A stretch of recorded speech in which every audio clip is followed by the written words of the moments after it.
আপনি আপনি তো এই ইন্দপুর শ্মশানকারীর সেবায়ত পুরোহিত, আপনার নামটা একটু বলবেন? আমার নাম শান্তনু চক্রবর্তী। আচ্ছা, এই মন্দিরের প্রতিষ্ঠা কবে কি হয়েছিল?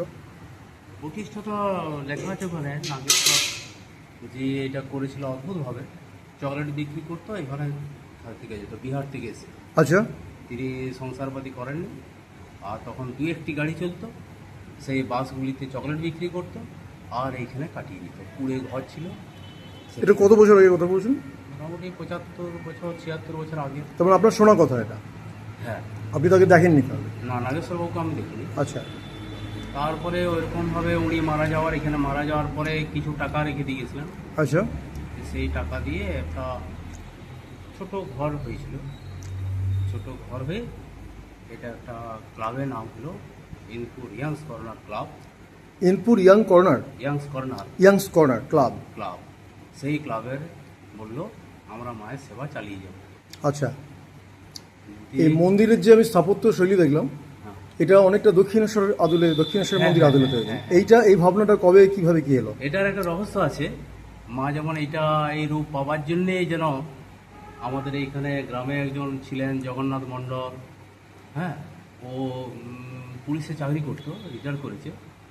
তো ও গ্রামে আসতোই না, গ্রামেই বাড়ি। আপনাদের গ্রাম বলতে ইন্দপুর? ইনপুরেই বাড়ি। ও কলকাতায় থাকতো। আচ্ছা, দিয়ে হঠাৎ তার নামটা মনে আছে? জগন্নাথ মণ্ডল। মণ্ডল। হঠাৎ সে এসে হাজির হলো। আচ্ছা, হাজির হওয়ার পরে ভক্ত লোক, তো সে এবারে এখানে দক্ষিণেশ্বর আদলে কালী পুজোর সময় প্যান্ডেল হওয়ার কথা ছিল। আচ্ছা, দিয়ে সে প্যান্ডেলের দাম জিজ্ঞেস করতে গেছিল। তো সে দাম খুঁজেছিল প্রায় 12 লাখ না 18 লাখ। কত বছরের কথা বলছেন?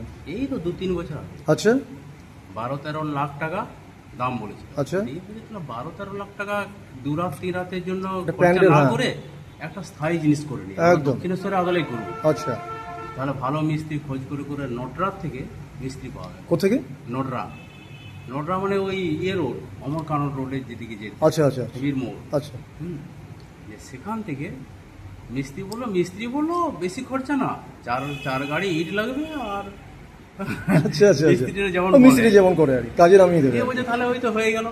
যে সেবারে কালী পূজা মোটামুটি হালকাভাবে করে তারপরে মন্দিরে ভেঙে আর কি আর শুরু করে দিল দক্ষিণেশ্বরে আদলে চূড়া করতে। আচ্ছা, তাহলে আগে ছিল youth corner club, Indpur youngs corner, ওই যে ইন্দপুর ইয়াংস কর্নার ক্লাব। আচ্ছা আচ্ছা, এই যে দেখা যাচ্ছে Kalimata Indpur youngs corner club. এই ক্লাবের অস্তিত্ব আজও আছে, কিন্তু সেই জায়গাটাই এটা রেজিস্টার্ড, তো রেজিস্টার্ড আমরা তো দেখতে পাচ্ছি। হ্যাঁ, যাই হোক, 2002-03 রেজিস্টার্ড হয়েছিল ক্লাবটা।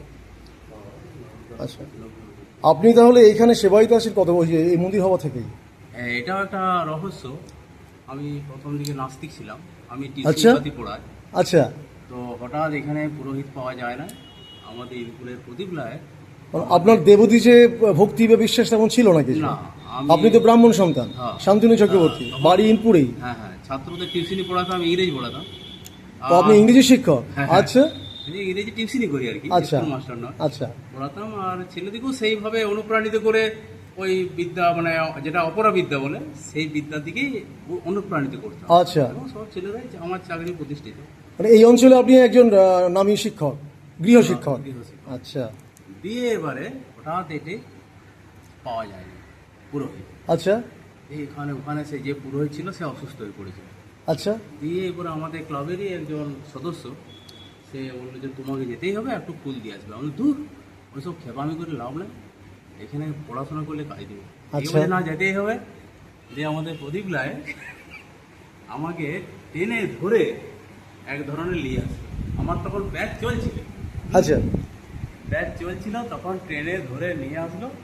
এসে পর আমি তো মন্ত্র কিছু জানে না, আমি কালিকায় নম করতে আরম্ভ করলাম। আচ্ছা, তারপরে 3-4 দিন পরে হঠাৎ রামকৃষ্ণ মিশন থেকে খবর এলো, বাঁকুড়া রামকৃষ্ণ মঠ এবং মিশন থেকে, যে একটি ব্রাহ্মণ দরকার, দীক্ষা চলবে, ফুল বেলপাতা এইসব তুলে দেওয়া যায়। আমি বললাম তাহলে মিশনে থাকাও হবে, কেমন জিনিস হচ্ছে দেখে হবে, কিন্তু জ্ঞান হবে। এই হিসাবে যে পড়লাম, ওখানে আমাদের বিবেকানন্দ মহারাজ ছিলেন। তিনি তো খুব আনন্দিত হলেন এবং আমাকে দায়িত্ব দিল যিনি দীক্ষা দিতে এসেছিলেন স্বামী গহনানন্দ, তার রুমের সেবক হিসাবে।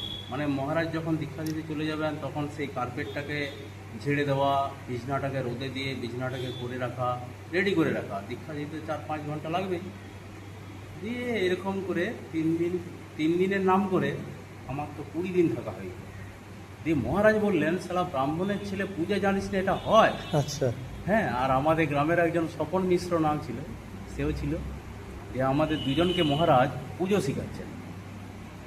পুজো আমরা মানে জানি না বলে কোনো ভাব পায় না, কিন্তু এত ভালো লাগছিল। প্রত্যেকটা মুদ্রা শিখালেন, ধীরে ধীরে তার ব্যাখ্যা করলেন, তার মানেগুলি ব্যাখ্যা করলেন।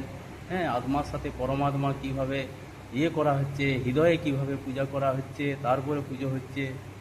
এইসব হতে হতে পর বলছে তুইও দীক্ষাটা নিয়ে নে। আমার না না, আমাদের সাধারণ ধারণা দীক্ষা মানে এইসব গুরুদেবরা তারপর আদায় বেরোবে। দিয়ে এরপরে পুজোটা তো অলরেডি শিখিয়েই দিল মহারাজ। তারপরে ওখানে আমাদের বললো, এবার কেমন শিখেছিস দেখবো, সরস্বতী পূজা কর মঠে। দিয়ে মঠে সরস্বতী পূজা হয়ে আমি পালালাম। সেখানে সাধুরা খুব জ্ঞানী তো, তাহলে এবারে স্বপনদা করেছে, দিয়ে এসে খুব ধমকাধমকি করছিল, আমি লুকিয়ে পালিয়ে এসেছি। তারপরে সেই জ্ঞান নিয়ে এখানে পুজো শুরু করি। এটাও তো এটা বছর 2-3 আগের ঘটনা, তাই না? তাহলে এটা বহুদিন, 28 বছর আগে। 28 বছর আগের ঘটনা আছে। মানে এইভাবে আমার প্রবেশ, এইভাবে আপনার নাস্তিকতা থেকে আস্তিক্য পদে আসা, নাস্তিক থেকে আস্তিক আসা, মানে আধ্যাত্মিক পথে আপনার আসা আর কি। পুজোর মানে না যায়। আমরা তখন বুঝলাম যে জ্ঞান না থাকলে আমরা সেই অজ্ঞানকেই ঠিক মনে করি। হ্যাঁ, তারপরে পুজো শুরু হলো। শ্রীরামকৃষ্ণ মঠ মিশন যেহেতু ভাব প্রচারও, ঠাকুর শ্রীরামকৃষ্ণের পূজা শুরু করলাম একদম গ্রামে গঞ্জে। হ্যাঁ, বিজয় মহারাজ, বিবেকানন্দ মহারাজ বহুত অনুপ্রাণিত করেছিলেন, করেছিলেন। বর্তমানে আমাদের মহারাজ অধ্যক্ষ আছেন কৃত্তিবাসানন্দ মহারাজ, তিনিও আমাদের গ্রামের সাথে, আমাদের গ্রামের প্রাচীন গ্রাম তো, তিনি যোগাযোগ রাখেন। এবং এই মন্দিরের দ্বার উদ্ঘাটন উনিই করেছিলেন। হ্যাঁ, আচ্ছা, এটা লেখা আছে গেটের বাইরে। আচ্ছা, ওটা দেখে নিচ্ছি। যাই হোক, এই হচ্ছে গিয়ে। এবং আমি তো অলরেডি একটা নেশা পেয়ে গেছিলাম। দিয়ে সেই মহান লোকটির নাম ভুলে গেলাম, তিনি বলেছিলেন ধর্ম হলো একটা আফিমের মতো নেশা। হ্যাঁ, ও তো মার্ক্সবাদের। হ্যাঁ, তো সেরকম নেশাগ্রস্ত হয়ে পড়ি। কিন্তু যেটাকে আপনি নেশা বলছেন, ওটা ঠিক নেশা নয়, ওটাকে একটা আধ্যাত্মিক আবেশ বলে। হ্যাঁ হ্যাঁ, যে আবেশ আপনাকে সবসময় নিজের মধ্যে সমাহিত রাখবে, আপনার নিজের সাথে নিজেকে যুক্ত রাখবে। যাই হোক, সেটা নিয়ে নানান ব্যাখ্যা হতে পারে। আপাতত আমরা এই মুহূর্তে আছি বাঁকুড়ার ইঁদপুরের বিখ্যাত শ্মশানকালী মন্দিরে।